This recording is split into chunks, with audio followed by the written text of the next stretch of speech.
Hi, today I'm going to show you around Opus Clip, and I'll start with the end in mind. When you have a lot of video content, these days it's not just about having your long form content. You need to distribute it in lots of different areas, in lots of different formats, and it's becoming more and more about short clips that then drive to the long form content. And this is where Opus Clip comes in. Now, we've used Descript to do this in the past. And as I always say, systems that are specialized around one thing are usually better than generalist systems. So let me show you the output of Opus Clips. This is a video that has already been processed. And this 1 hour video, they ran through it and created all of these clips, which in itself is not really that interesting. That just potentially creates more mess. What is super interesting is the scoring that they have built, which is the viral score. So you can already focus in on the ones that are gonna hit the mark or give you the best bang for your buck reasonably quickly. And all of this is done in a really easy, simple way. So I've just taken something from our YouTube channel. I've just dropped in the link, and then you can give it specific instructions like about the complexity of attribute models. So now it's all about that. And then just click on clips and does the work. So while it's doing that, let me show you some of the other stuff. This platform is now 2 years old. So in the beginning, it was just about that one use case, which is still, I think, its USP. But they have now built out an asset library so you can upload videos, images, and you can use those videos to top and tail your clips. And the other great thing that they've done is that you can optimize and set your brand template.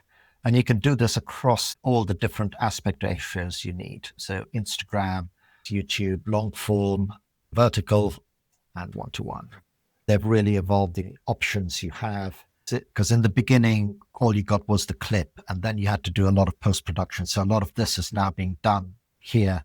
And down the bottom here, you can see you can upload an intro and an outro, which we've chosen not to do. You can now schedule direct onto your social accounts. And this is a real time saver, because if you standardize on this clip in terms of getting the shorts, you can feed directly from here. I'm just going to skip. Rather than what you may have done in the past is go into a social scheduling tool like, I don't know, Buffer, and you're still having to move assets around. So it really does optimize how things flow out into your channels. Just coming on to that, you can also schedule directly from in here. So I can take this. I can go, I want this one. I want to select this clip.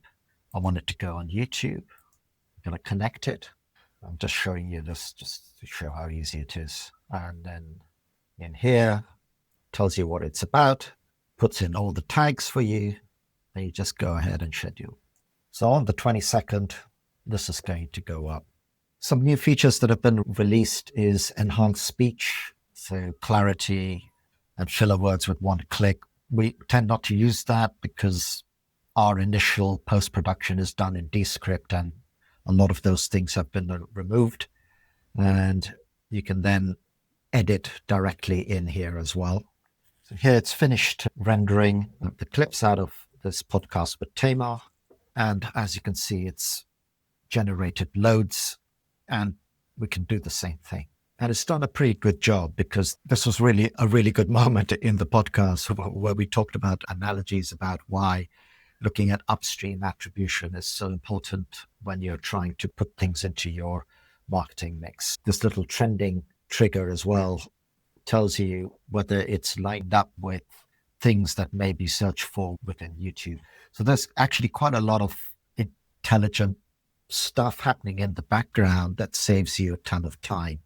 And you can focus on creating great content and finding great speakers like Tamar, and not people who talk in B2B language the whole time, because I think even Opus Clip would struggle to get a highlight out of a pivot and a paradigm shift. And the latest new feature that's been released is to generate B-roll on top of your videos. And I'll just show you very quickly how that looks or what that means.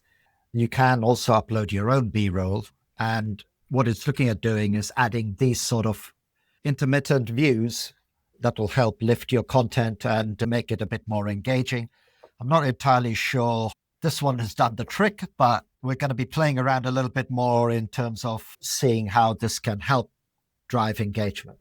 So that's been just a quick show and tell of Opus Clip, and we found it very, very useful to break the back of that single pain point of trying to get shorts in the different aspect ratios out into the world in a reasonably quick time, and also be able to schedule them over time, because what you don't want to do is throw everything out there all at once. You want to try and maximize your content and give it a long tail. So thanks for watching. As we keep doing on Digitising events, we try and share AI-enabled technology that's actually useful and is helping to solve problems